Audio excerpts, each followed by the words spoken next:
Hey guys, Metal Viking 82 here, back with a new Viking Orations.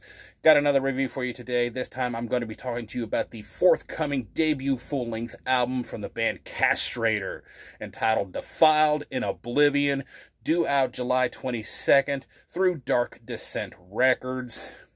And if you're not familiar with Castrator, they are a death metal band from New York, New York.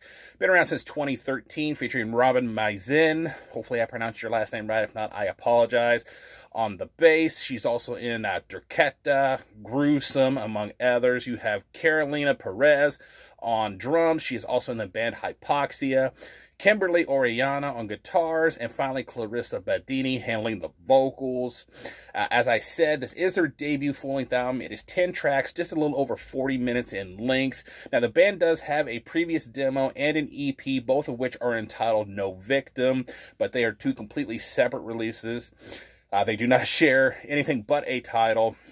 And honestly, I became a fan of this band when I picked up the EP, No Victim, with their then vocalist, Malika Sundaramurthy. And, you know, when she announced her departure, I wondered who they would actually get to replace her and what they would bring to the table. And I gotta say, I was very excited when I got this promo in my email.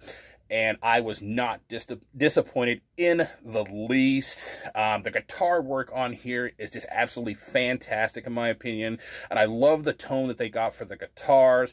They hit you with the fast-paced riffs pretty much throughout, with some pinch harmonics at times, but you also get some more mid-paced, chuggier moments that are, you know, just heavy and chunky, as well as some really killer solos with some nice whammy bar usage. At times I get a bit of a Cannibal Corpse feel to the guitars, and also during the more, you know, chuggier moments, I hear a lot of Nile in that.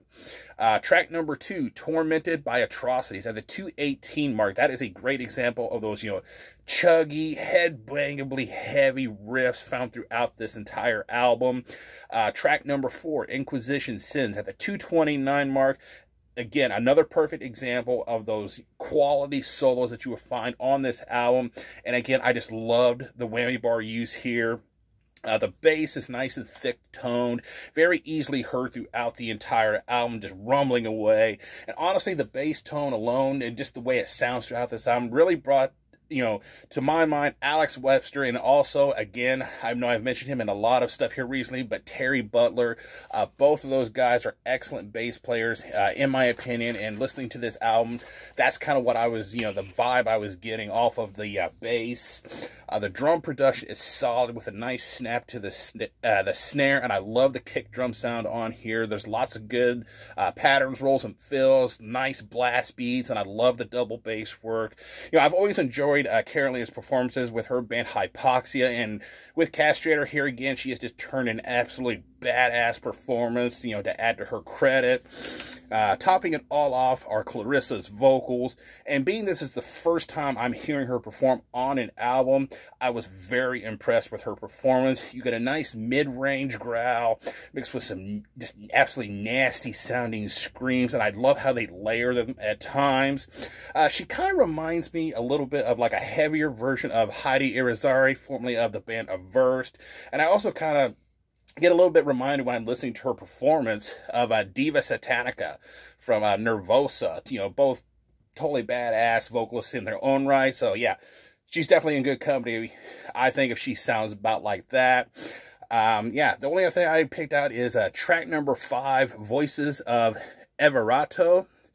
Now, at the beginning of this song, there's like this like monk choir and, you know, vocals coming in, and then all of a sudden it switches to like a children's choir type vocals. And honestly, for some reason, when I was listening to that, given the, you know, lyrical, you know, content of the song and everything, it just made it kind of extra creepy for some reason. But yeah, really, really creepy stuff with those choir vocals. Overall, I think this is an absolute banger of a debut full length. Everything is just well written and executed, and they threw in an excellent cover at the end of the Venom classic Countess Bathory. In my opinion, these four badass ladies turned in an album showcasing how you do death metal the proper way, and it's heavy yet catchy songwriting, makes you just want to return to it again and again and again, which is pretty much what I did once I got this promo. I gave this a solid 9.5 out of 10. Go check out Castrator. I will leave a link down below so you can hopefully check out a single or two, or at least listen to some of their other music, and then check this out whenever it does drop. As I said, it comes out July 22nd through Dark Descent Records. 9.5 out of 10 from me. Go check out Castrator. Thank you all so much for watching and subscribing, and until next time, stay brutal.